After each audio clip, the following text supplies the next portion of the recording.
Welcome back to Bendy Bodies with the Hypermobility MD, where we explore the intersection of health and hypermobility, focusing on dancers and other aesthetic athletes.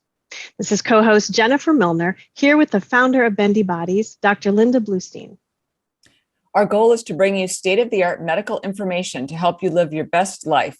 Please remember to always consult with your own healthcare team before making any changes to your routine. Our guest today is Vita Bachman, former competitive rhythmic gymnast, and now the owner and head coach of Beyond Limits Rhythmic Gymnastics and Beyond Limits Workout.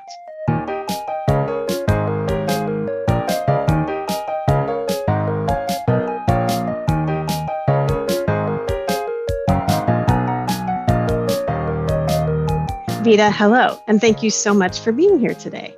Hello, Jennifer and Linda. Thank you so much for having me. We're thrilled to chat with you. Yes, we are. Vita, can you share, before we get started with our discussion, can you share just a little bit of your background? Sure. I'm a competitive gymnast from Rhythmic Gymnastics from Kiev, Ukraine. That's where I trained originally when I lived in Ukraine. I moved to the United States at the age of 19. Before that, when I was training in rhythmic gymnastics, it was quite an interesting process because my coach would come to the daycare and she would select the girls she wanted. So she came to my daycare, she selected me for rhythmic gymnastics, and just the fact that I was selected for something just made me fall in love with my coach, made me fall in love with rhythmic gymnastics. Obviously, it's a big part of Ukrainian culture. Big part of Ukrainian, Eastern European culture. This sport is extremely well known. So I grew up with it. This sport shaped me. It formed me as a person. It gave me a career that I love. And that's what I've been doing almost my entire life. So going beyond competing as a gymnast, tell us a little bit more about your background since you retired as a competitive gymnast. Since I retired as a competitive gymnast, I continued to coach. In Ukraine, I was coaching for about 5 years before moving to the United States. Rhythmic gymnastics has always been part of my life, even during college years, even during the time when I took a break from coaching competitively, I still was very much involved in the sport. After moving to the United States, I became a coach at a gym in Tennessee. The name of the gym is Let It Shine Gymnastics. It was my first introduction to the sport of rhythmic gymnastics in the United States. One thing led after another thing, and eventually I was selected as a regional chair for rhythmic gymnastics in the United States. It's a huge honor to be part of the committee, and I would continue to coach rhythmic gymnastics all the way through the present time. So you have quite a history, and what I love about the experience that you're bringing to this conversation is that you worked in the Ukraine, both as a gymnast and as a coach, and then you worked in the US, and I'm sure there are very different styles to those types of training. And I'm sure you've been able to see sort of a very big picture of rhythmic gymnastics from all different points of view. Before we go too much further into it, though, what's the difference between rhythmic gymnastics and traditional gymnastics that we see so much of? Yes, definitely. Traditional gymnastics is also called artistic gymnastics. Both disciplines have the word gymnastics in it. However, two disciplines are completely different. They are different in the way of the apparatus each discipline uses. They're different as far as training technique, very different. Traditional rhythmic gymnastics, which is the artistic gymnastics, is a sport where both men and women compete. But as of now, Olympic sport of rhythmic gymnastics only has women's division. It might change because rhythmic gymnastics and the world in general is changing. And there is a very interesting Japanese branch of rhythmic gymnastics that is developing right now. And maybe with time, it will become mainstream. and maybe boys will become interested in rhythmic gymnastics. It looks very, very different from the traditional women's gymnastics. That's what makes it very interesting. So that's one of the differences. Another major difference is the type of apparatus. In artistic gymnastics, uneven bars, balance beam, floor exercises used, various skills on like tumbling passes, swinging elements, and in-flight elements are used. Pommel horse, still rings, vault, parallel bars, basically stationary equipment. In rhythmic gymnastics, the apparatus that we use is handheld. We use rope, clubs, ball, hoop, and ribbon. And depending on the Olympic cycle, 4 of those pieces of apparatus are used in a certain Olympic cycle. I had never thought about that. I mean, I've watched rhythmic gymnastics and I've watched artistic gymnastics, but I never thought about the fact that in artistic gymnastics, the apparatus doesn't move, right? I mean, it gives a little bit, but it's stationary. And in rhythmic gymnastics, that's the whole point, is that you're trying to move the apparatus, you're trying to move the props. I never looked at it that way. That's interesting. Yes, definitely. And in artistic gymnastics, the main emphasis, I would say, is power and strength and an element of danger and excitement. In rhythmic gymnastics, the emphasis on grace and beauty and flexibility and fluid movement. It's a very much dance-based movement. And obviously manipulation of hand apparatus that is getting more and more exciting, more and more complicated. Yes, definitely. That's a very interesting distinction. And what sort of different demands and expectations are put on the body of a rhythmic gymnast? And are the standards for a rhythmic gymnast's body different than that of a artistic gymnast? Yes, it is. It's definitely different. 2 different sports which require 2 different level of preparation. In artistic gymnastics, like I mentioned before, strength and power is emphasized. In rhythmic gymnastics, grace and beauty. So traditionally, the way a little girl is selected for each sport, different body type is selected, correct? Right now, in modern rhythmic gymnastics, it's changing quite a bit, and it's very interesting to see that change. However, traditionally, what the traditional body type for ballet would be, long, lean lines, flexibility, all of that would also apply to rhythmic gymnastics. Like I said, it is changing because in modern rhythmic gymnastics, the demand on the body are so severe. I wouldn't even say severe. They are a lot more higher expectations. So strength is becoming a huge part of rhythmic gymnastics. Conditioning programs, the way we trained gymnasts nowadays has changed 180 degrees from the time when I was a gymnast.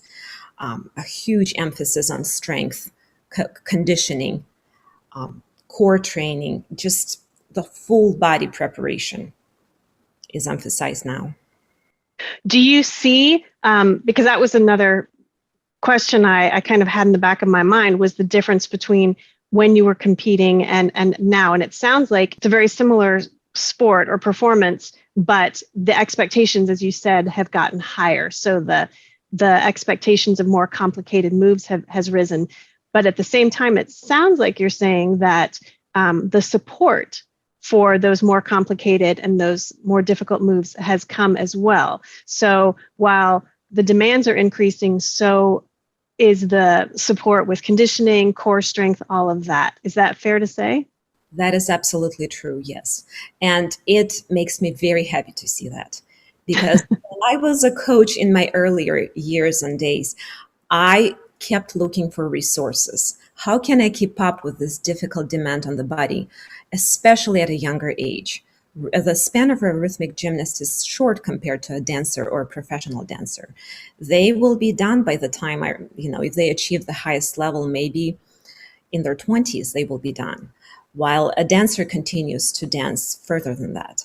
And to be able to prepare a gymnast to perform at a high level at a younger age, it's a tremendous responsibility. It is not easy to do. And that is one of the reasons why I kept looking for resources in my younger years of coaching. And the dance world at the time offered a lot more resources. So that's where I ended up. I love the fact that you saw that there was a hole to fill, right? That you thought there needs to be more support here for what these athletes, these gymnasts are being asked to do. And you didn't see it yet in your area. And so you went outside of the area, you found something similar to it with dance, and you started to draw information and experiences from the dance world. That's incredibly smart of you. And I'm sure it's reflected in your students that you coach, that you have sort of been on the forefront of piecing together what was needed to help support these gymnasts as they move forward. So well done. Thank you. I really appreciate it. In the last few years, I have to say, Caroline Hunt, who is the president of the USA Gymnastics, Rhythmic Gymnastics, she has put together tremendous resources for rhythmic gymnastics coaches. If we log into the USA Gymnastics website and there is an education section for coaches, I can watch those seminars and webinars forever because this is exactly what my heart desires. I really want to know how can I do good for the children?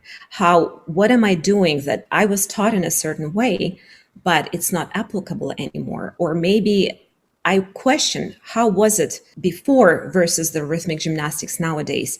And it just makes me really happy to see the amount of resources that are starting to come up in our day and age. That really is fabulous. As we know more and can do better, it's great to see people doing just that, right? And really doing that, like you said, for the children. And you served as the USA Rhythmic Gymnastics Regional Director for several years and continue to coach rhythmic gymnastics today. How did your experience as a gymnast influence how you train your students today? The way I coach is influenced by several factors. It's my own positive experience. It's my own negative experience. Methods of training have changed, and education and resources that are available nowadays. All of those factors influence how I coach children. First of all, starting with my own positive experience, rhythmic gymnastics, when I was a gymnast, used to be very different. It used to be a lot more artistic. I strive more of a old school style of rhythmic gymnastics with clean lines, finished lines, good technique, huge emphasis on ballet, expression, musicality in my students. I try not to chase the points because the more difficulty you put in a routine, the more points you get, the more competitive you are.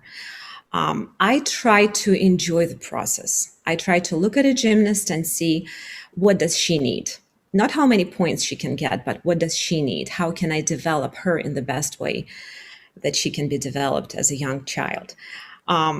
So that philosophy, I hold on to it strongly. However, it is somewhat difficult because such approach does present difficulty because it takes much longer to develop a gymnast going that way. When I look at my negative experience as a child, as a gymnast being trained, some of the stretching techniques, for example, are not applicable anymore. I know how it feels. I remember how it felt at the time, and I do not want to use those methods. We have new information. We have new ways of stretching, new ways of using various techniques, new flexibility programs. Why not take advantage of that? Another big part of the experience that I apply to today's gymnastics in my school is mental and emotional well-being of a child. Pushing a child that's what we need to do. That's part of the job. I'm a coach. This is a competitive sport. Results are very important, but not at all costs. I keep educating parents. I keep educating gymnasts that we do want to strive for excellence, but we don't want to do it at any cost. We're both nodding furiously for anybody who's listening. I know you can't hear our head nods, but I have simultaneous goosebumps and I'm getting a little teary, to be honest, because I know I'm thinking all kids need to work with you because That's what they need, is someone who truly cares about them as people, not just as competitors, and that truly is thinking ahead to how is this body going to feel and behave as an adult, as an older adult. How are they going to be feeling emotionally, psychologically? Yeah, I'm really just digesting that. I want to print it out and just hand it out to all the other teachers. Be like, here's Vita Bachman's, 4-point how she tries to train students. I love it. And this may not be for a podcast, but I have to admit, you too have an episode on emotional well-being of dancers, and I still cannot bring myself to listen to it because I cannot bring back the emotions that will come up. So I'm just very happy that we live at the day and age where we do, and we have different ways of coaching and teaching. And it's so important for parents to understand that there are people like you who are practicing these newer methods, incorporating newer literature in psychological support for dancers and competitors, that you don't have to have your child come home in tears every day. And if you are experiencing that and your child is, seeming to be really, I don't want to say tortured in the process, but I mean, if you feel like something is off and you feel like, does it really have to be this way? Then maybe, especially if you look at like ballet studios, for example, there's 1 million of them in the United States. There's just tons and tons of ballet schools. So, it's, as a parent, I think that's one of the most important decisions that you can make, is where you send your child for training, and whether they turn out to be a professional or a competitor, or if they're doing it more for fun. It can have such a huge impact because they're so young usually when they are under the influence of their coaches. So, well, and I think that what you said about, and thank you for sharing that, but just thinking about having an emotionally healthy space, it's hard for us as retired dancers to go back and process sometimes the things that we went through, because it's a very different time. And the important thing is to know that now that we know better and we remember what that feels like, we want to move forward, making it better for this next generation. So we are so grateful that there are people like you in rhythmic gymnastics, which can be a really high pressure competitive sport. So thank you. And thank you for sharing that. And we know that rhythmic gymnastics definitely has more than its share of bendy bodies, as we refer to them. How do you deal with students who have more hypermobility than average? And do you think there's a point at which someone becomes too hypermobile and it becomes a liability? It definitely is a sport of bendy bodies.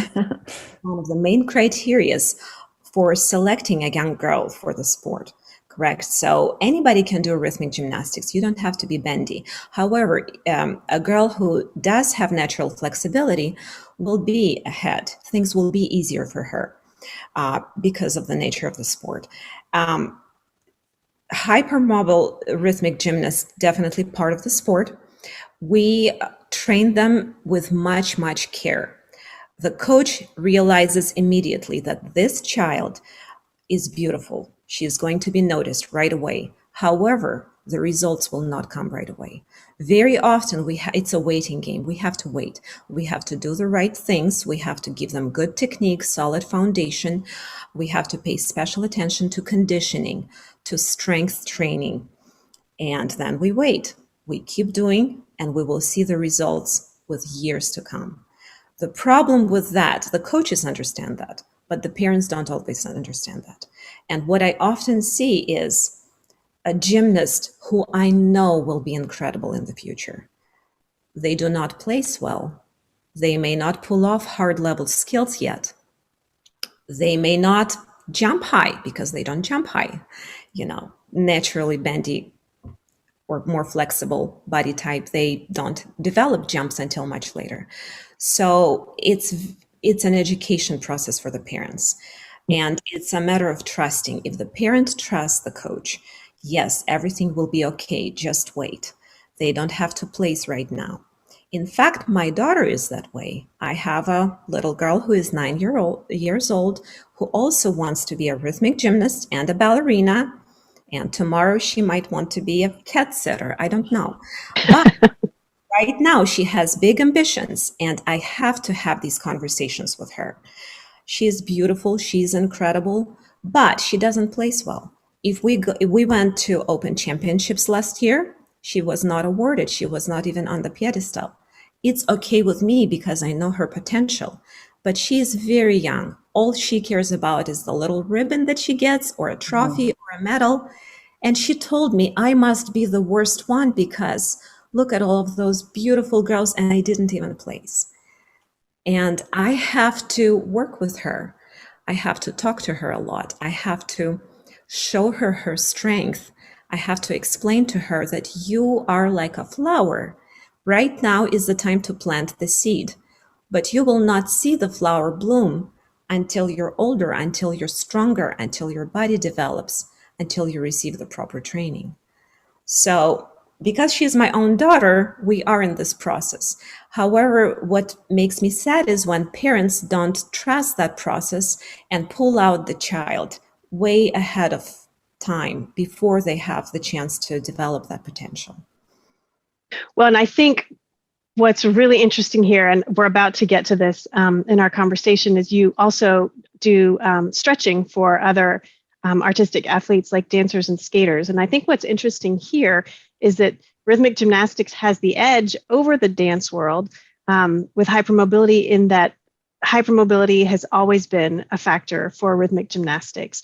And it's just recently, relatively recently, become sort of a desirable factor to some people in the dance world. So in the dance world, if right now it seems, if people see someone that's very flexible and very hypermobile, they immediately start pushing them forward and going, oftentimes, look at this, let's see what we can do with this young dancer, and don't have that slow and low approach yet because they just don't have the experience that you have. But rhythmic gymnastics coaches have that experience because you've been working with them for so long. Start slow. They're going to come out of the gate later, but when they do, it's going to be incredible. So how do you work with both sides? So I can see how you work with the rhythmic gymnasts. How do you work as a stretch coach for the dancers and the skaters and sort of help them not push themselves too much for social media and feeling that pressure of going too far? It all starts with educating the parents, because most of the time the parents are the ones who contact me. When the parent contacts me and tells me, please push her hard, if it's okay if she cries, please stretch her so hard that she can get that skill. I get those requests. I say, I don't work that way. I will help your dancer. I will help your gymnast if you're willing to follow the methods that I use. You have to understand that in rhythmic gymnastics, we get the children when they are very young. We start them at the age of maybe 4, 5, 6, 7. And we have until they're about 12 years old, or maybe 10, 12 years old. We have all of those years to develop them. We have all of those years to develop strength, flexibility, coordination. Those years are the years when we lay the foundation. When a dancer comes to me and she's already 12 years old, she wants the same level of flexibility that took me 5 years to develop. Mm. So very often I explain to the parent, this is not going to be fast. It requires consistency. It needs to be gentle. As far as working with the dancer or the skater or an athlete, I explain to them communication is the key. So please talk to me. What do you feel right now? Is this too much? Would you like a little bit more challenge? What does your body feel? What is your body telling you right now? I observe the dancer for the first few lessons. After that, I understand the dancer a little bit more. I understand how their body works, and I adjust my method. Because even though we do have a preset workout routine for developing the qualities of flexibility that we need, every dancer is different, and they come to me with a different package. Their starting point is very different.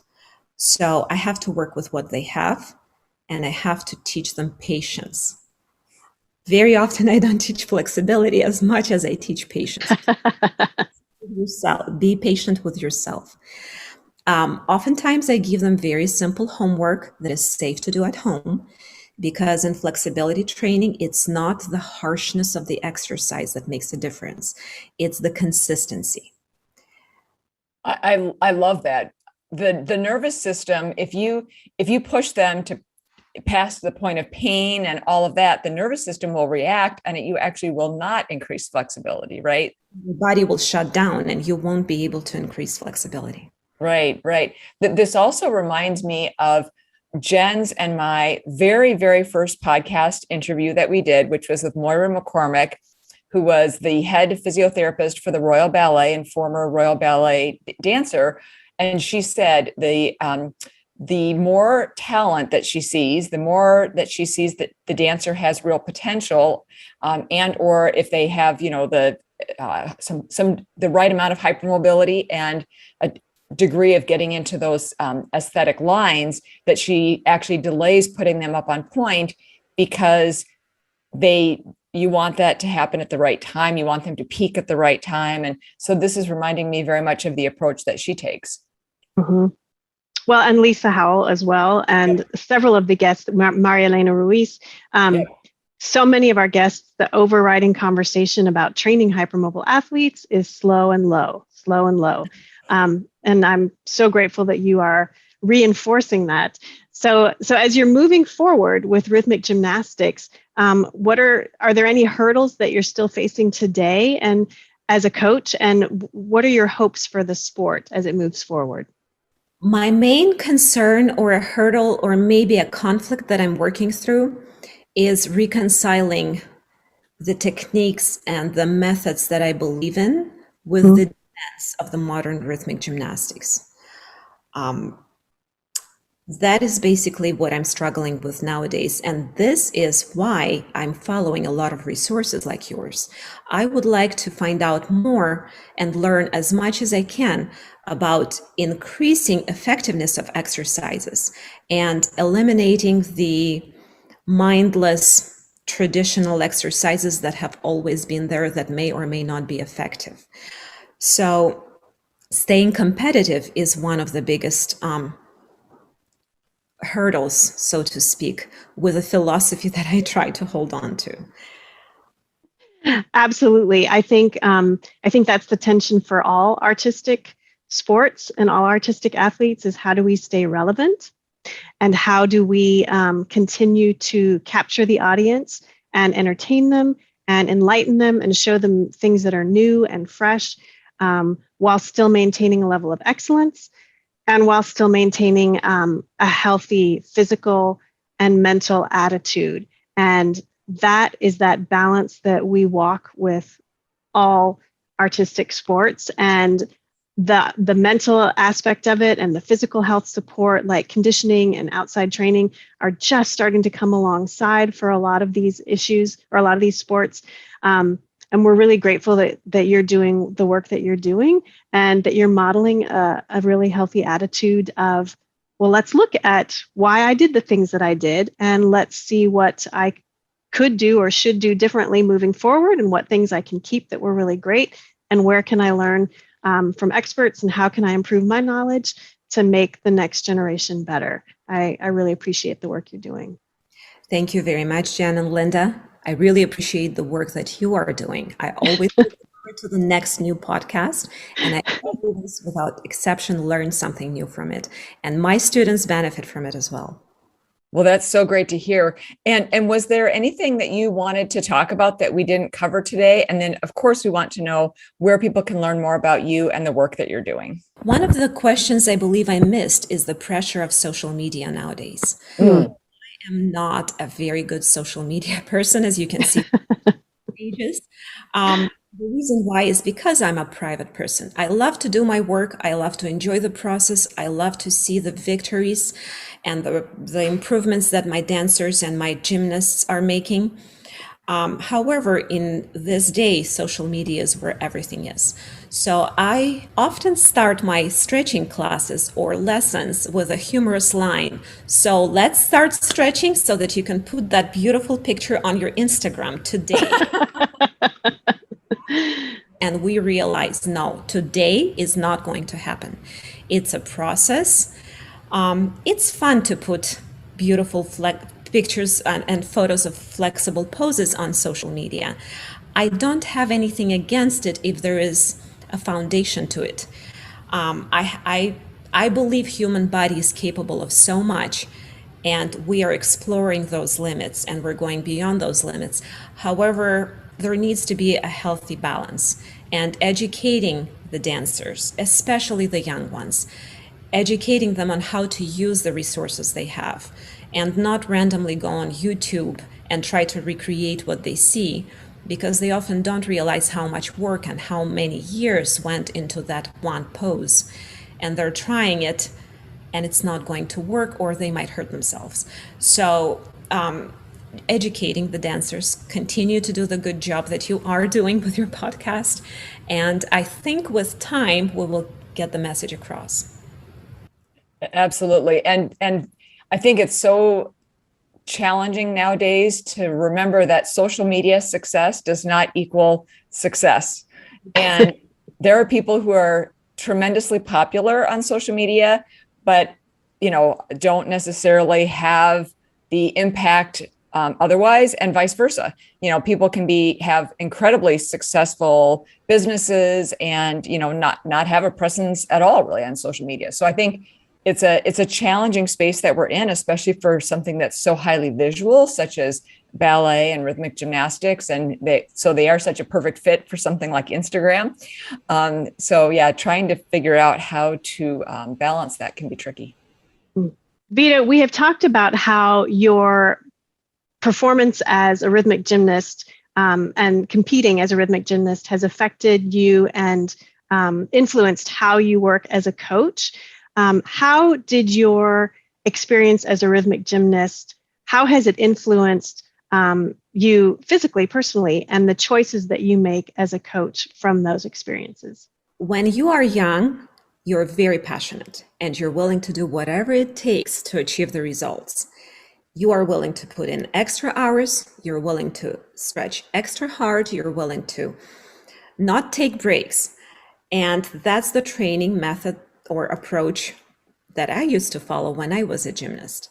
Even when I was a young, inexperienced coach, I have to admit that I also used those methods because I didn't know any better at the time. However, once you cross a certain age and you start getting feedback from your own body, you also start asking questions. Why am I having this issue with my body? Why do my hips hurt? Why do my toes hurt? Why can't I go up the stairs and down the stairs without pain? Obviously, there could be other and many other reasons that are related. However, all of those questions are always in the back of my mind, because when I train dancers or gymnasts, my first priority is to do no harm. Yes, help them achieve the results. However, my first priority, there is so many more years of life after gymnastics. How will they live their lives? How will their body serve them? So taking that into account has been my biggest priority, to be honest. And as a young gymnast, I quit gymnastics because of stress fracture in my lower back. My doctors did not allow me to continue to training. I achieved the candidate to Master of Sports level, which is comparable to level 9 rhythmic gymnastics in the US, about the same level. I could not move on to level 10. I could not achieve my Masters of Sports degree because of such severe injury. And as a child, I remember the pain, and I remember not being able to get up in the morning. And I remember how it reflected in my hips, in my legs, how painful it was to walk. Luckily, the break from gymnastics healed all of that, and maybe not all of it, but maybe I do feel better now. However, my personal experience and the feedback my own body gives me plays tremendous and huge role in the way I coach my students.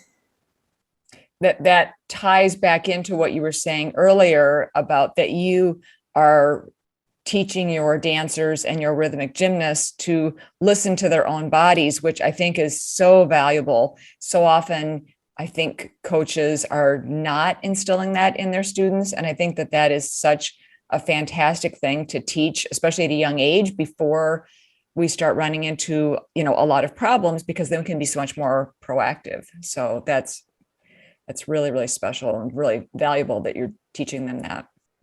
So where can people learn more about you and your work, Vita? My website is www.beyondlimitsrg.com. My Instagram pages are Beyond Limits Workout and Beyond Limits RG, or Beyond Limits Rhythmic Gymnastics. Excellent. I will look forward to looking at those. I know I subscribe to one. I think I have to subscribe to the other one. So you have been listening to the Bendy Bodies with the Hypermobility MD. Today we have been speaking with Vita Bachman, rhythmic gymnastics coach and owner of Beyond Limits Rhythmic Gymnastics and Beyond Limits Workout. Vita, thank you so much for taking the time to come on the Bendy Bodies podcast and share your expertise with us today.